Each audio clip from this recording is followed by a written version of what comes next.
Hello, everyone. It's Shady, Hey guys, Giacomo. Hey everyone, it's Luke. and we're from Milan Club Melbourne, looking ahead to the Udinese Milan game. And today we're joined by the latest addition to our social media team at Milan Club Melbourne, a total legend from Malta, Bian Darmanin. Welcome on board, Bian. How are you? Hi guys, not bad, not bad. Good to Loving have you you. with us. Yeah. Yeah, same here. Yeah. So, Bian, tell us. Where do we start? How did you fall in love with the Rossoneri? I think the match that made me fall in love was in 1994, the final against Barcelona. We're now. I was still a young eight-year old. I was watching the match at my grandma's house. I do remember it quite vividly. And winning the Champions League against Barcelona, scoring four goals, it was wow, something out of this world for me. So, and then the World Cup came afterwards, and sort of I got even more hooked on football. And then the next season was that's the total hook up on the sport. I mean, it was that match that got me hooked, and then obviously as time goes by and years go by, Milan started to get players and just Milano that makes you fall in love with it easily. Yeah. That's it basically. Yeah. Well, That was yeah. the first match. It was a good time to fall in love with Milan. I think it was the same for me as the end of the Grande Milan, really. Yes, yes. Although the 97 years weren't that much of good years, but then came the Scudetto in 99, so Then we were picked up back again, on yeah, track. exactly with Ancelotti. Mhm. Yeah, on that is other than obviously that the big memory for you, is there another one in since you've been following that sticks out as something that you just can't forget when you think of the club? Actually, there are two. The Champions League against in the 2003 Wow. against those guys, Yeah. and the Liverpool one, the 2007 one. I mean, I was there, and Oh, nice. You were in Athens? Wow. yeah, Oh, and beautiful. that is something that I never experienced in my life. I guess. I mean, it was Wow. a total dream coming true. So I think if I would choose, I would choose the Liverpool one. Yeah, the Liverpool Champions League one. Oh, It beautiful. was amazing. Yeah. And on that, we saw, I think it was during the week that Franco Baresi was made the honorary president. Is he one of your kind of all-time greats, or because he was kind of Yes, around yes, that of era? course, of course, he is. Who are kind of your all-time? If you had to give us a top three, maybe who would be Yeah. your top three players for you? Top three. Maldini, that's for sure. Baresi, and I think I would go one between Kaká and Sheva. So I'm not quite sure. Yeah. That's pretty Also, good. yeah, we can't exclude one of them, right? I think we'd have to include both. You cannot, right? Just tied for third. Looks nice and sunny, mate, in Malta. Is it nice? Is the weather? Yeah, it is right now. Yeah, it is. It's That's quite a good. mix up. I mean, sometimes it's sunny, sometimes it's rainy, but it's still sunny. I mean, we're still in t-shirts here, so. That's I've good. got to say, Björn, that considering that Malta's quite a small place compared to a lot of other countries in Europe, the representation of Milan fans in Malta, particularly, is extremely strong. Why do you think that is? Well, it is. I mean, the supporters club here in Malta opened. I think it was in the 60s. It's about Right. 44 years old, I think. We are quite close to the country. I mean, if you go back here in the TV stations were all Italian ones. So without even just having TV channels which are showing football matches of that particular league, you tend to fall in love with it. And Milan, I mean, if you go back in the 80s and in the 90s, late 80s, and the mid, I mean, we were just flying high. So I think if you look here in Malta, the main supporters are Milan, Juve, Manchester United, Liverpool, sort of those clubs who have a history behind them. And yeah, I mean, at one point, the Milan club here in Malta had about 1,000 or a few Oh, memberships, which was quite good. And sometimes the club over here also gets over either players or I mean, I think Papen was here earlier on. Massaro was also here. I mean, we have that tie with them. I mean, it's quite close for us. It's only an hour's flight, sort of. So, yeah, but there's a follow-up here. Yes, there's a huge follow-up. That's great. Well, looking ahead, lads, to the game, and for a change, we've got a match that's going to kick off at a relatively reasonable time. It's going to start. It's the early game, obviously, on the Sunday, the kickoff, but it's a 10:30 kickoff here in Melbourne, which will be amazing for a change. Not waking up in the middle of the night for a match. Awesome. Yeah, so good. Jack, how are you feeling going into this game against Udinese? I mean, it's hard to feel bad at the moment. With the way we're playing, it's hard to go into any game with any sort of negativity. So I'm feeling pretty confident about it. Hoping that everybody has recovered and feeling rested. Yeah, we were reading. I mean, Luke, we were reading about some of our players coming back from COVID, right? Who was supposed to make a return? Was it Donnarumma and who else? Yeah, so I think the big one is Donnarumma could be coming back, which is, I mean, is yeah, I don't think too many people have been overly pleased with his backup, especially in that Roma game. I was kind of pulling my hair out first of all, but yeah, I think he's the big one that could start. And then is it Haga and who's the third that could come back? I think Gabbia. Yeah. Okay. But really, I think it's just Donnarumma that would go into that first 11. Yeah. I'd right in. And Björn, who do you see? I mean, obviously the usual suspects. We always think about Ibra and we think about going forward our threats. But who do you see us? Who do you think is going to win this game for us? Who do you think are other than Ibra or with Ibra? It depends who will be starting. I mean, I think he will give some time to Rebic because I was reading last time that he is back now, so hopefully he can have a few snaps of the game. Yeah. I mean, Ibra has been leading us like a true born leader, and even other players sort of have stepped up their own pace. I can't quite pinpoint a particular player, but I think Kalanoglu will be a pivotal point again because when he was given that free role to play at the attacking, we saw him playing as he should. I mean, we saw the true side of him. So I think it's either Ibra or it's either him. I think. Oh yeah, and if, as I said, maybe Jorge Rebic might come in and maybe off the bench. Yeah. Hey, would you? Yeah, go for it, Luke. No. I just want to say on Ibrahimovic. Do you guys think that he missed that penalty in the last game? Do you think? I think he's missed 3 of the last 5. Is it time for Pioli to maybe mix it up there, or that's something you just leave? Ooh, will he let him? Yeah, Jack. Well, what do you think? That's the thing. I mean, it's always been that your most confident player, or the guy that can handle the pressure the most would take it. And I can't see him giving it up too easily. Well, because with these, in the days of VAR, it's a really important part of the game because every game has a penalty through VAR or whatever. So you need someone that's hitting them. So it's a question. I mean, Kessie proved himself really well over the last couple of years as a penalty taker. But I think if it's a big moment, I just can't see Ibra passing it up. I just can't see him giving it off. And I still back him in a big moment too. Yeah, I think so. I mean, he did really well on penalties. I think he would be my second choice, but there's, like we've all said, Ibra's like a package really of that. He's that leader, he's the character, he's the mentality, he's that grinta on the pitch. So I guess, unless he's, I think he'd be the first one to step aside if he felt that he couldn't, always be converting those penalties. I don't know. Björn, what's your take on this?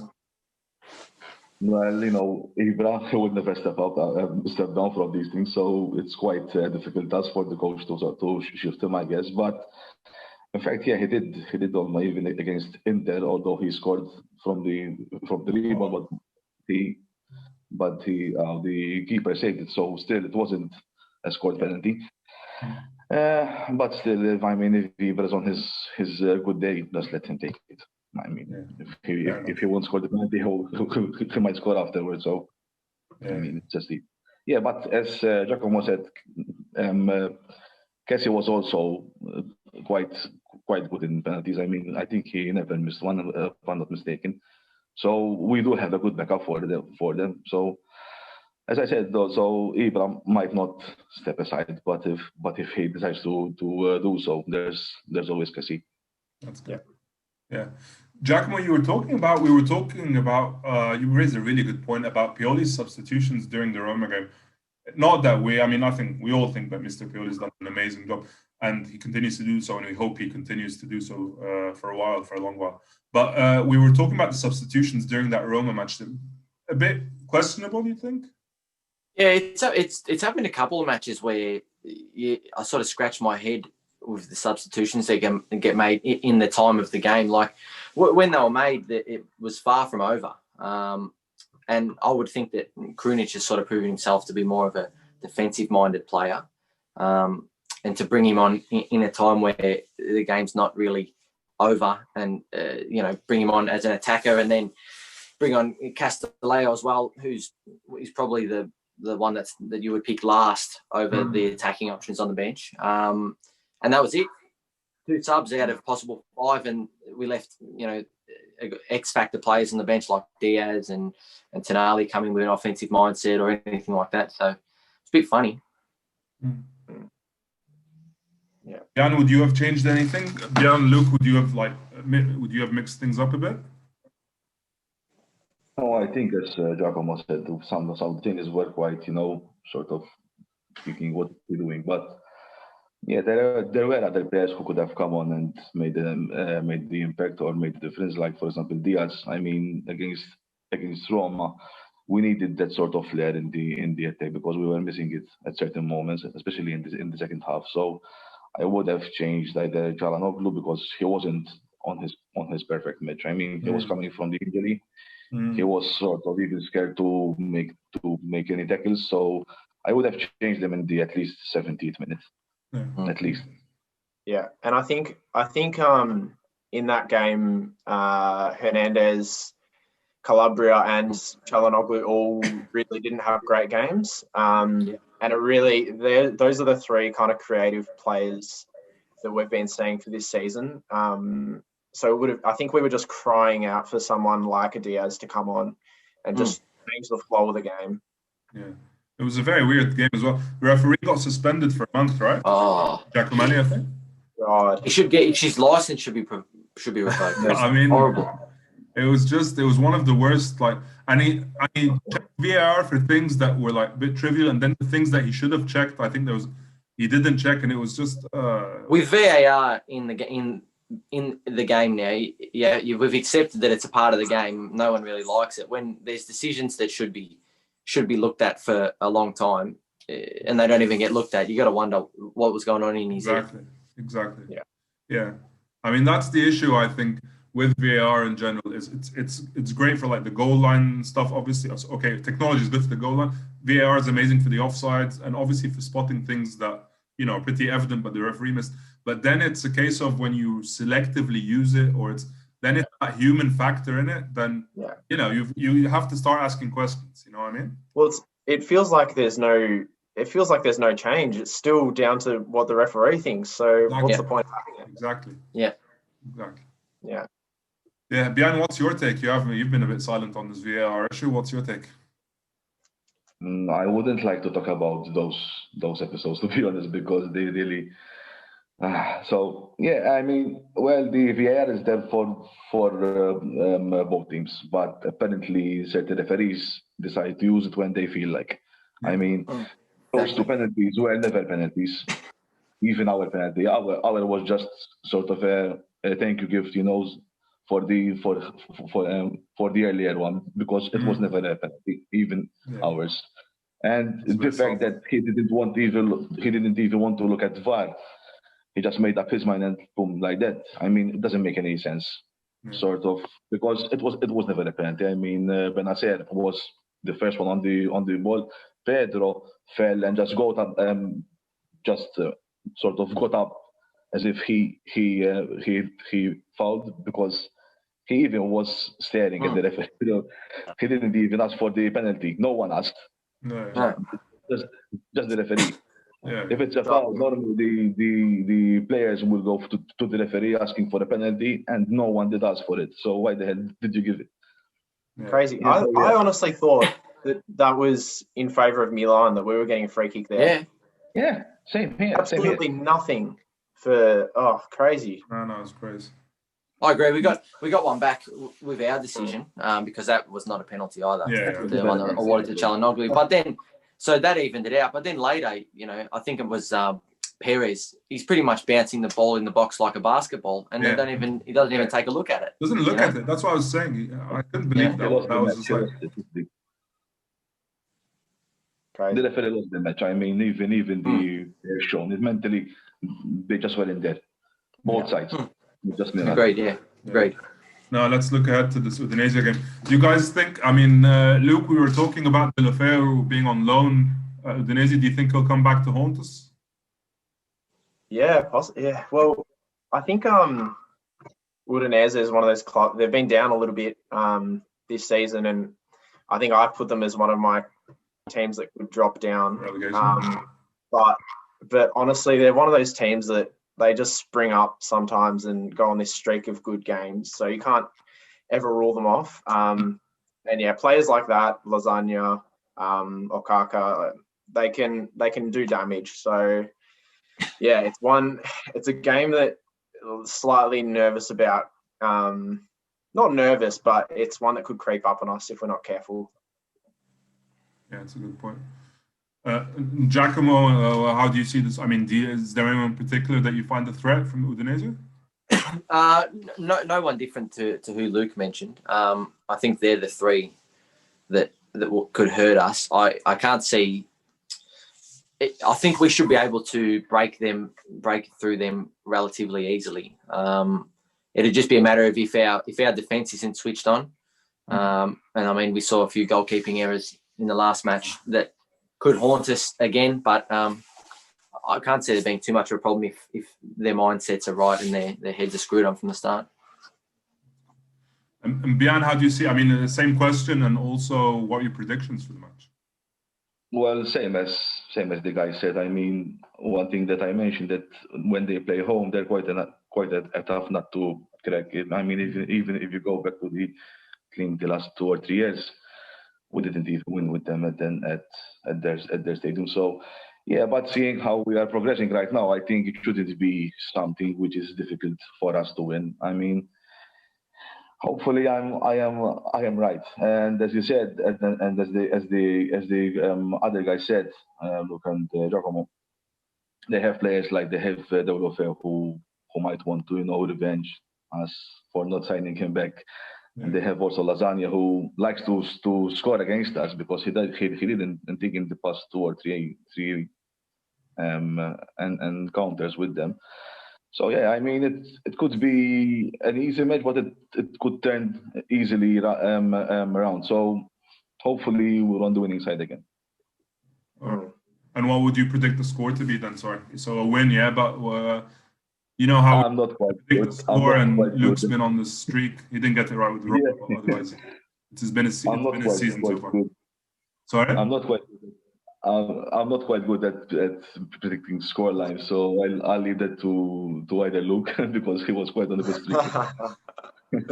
I'm no good either, but I just say something. Well, yeah, but it's okay. No, it's okay if you don't have to. If you don't want. 2-1 for us then. Okay. 2-1. All right. I'm gonna go for that too. What about Luke? Mystic Luke. I think if we've got Donnarumma back, I'm gonna back us in. I know I said that they're one to look out for Udinese, but I'm gonna back us in and say 3-0. I think we're gonna have a confident game. It's optimistic. I like it. I hope it happens, but yeah, optimistic. Giacomo. I'm similar to Luke. I think that we can. I think if we can break them open early, as we have done in the last couple of games. This season, I think we can go and move a rampage. And I reckon we could put 4 past them. And I don't know whether to say 4-0 or 4-1. All right. Sometimes if we score, we get complacent, and then Lasagna with his pace gets in behind us. So. All right. 4-0, 4-1. That's I'm loving this steamrolling. I'm gonna go for 2-1. I'm gonna go with Brian. I think 2-1. I think tired legs, all these matches, and and Udinese aren't gonna be that easy. But I definitely hope we can, destroy them. But yeah, 2-1 for me. Yeah. All right, Björn, it's been amazing having you on with us, and we look forward. Hopefully, you can join us really soon as well. We'll definitely make a point to get you on board. Much more frequently. Any plans to go to San Siro this season? By the way, I know with Corona, obviously travels. If they sort of let supporters go, I might, But I mean, I'm still quite reluctant because of this virus thing. So it might be next year, might be the year after. I'm not sure. Hopefully soon. All right. Hopefully soon. Thank you as always, Forza Milan. Forza Milan.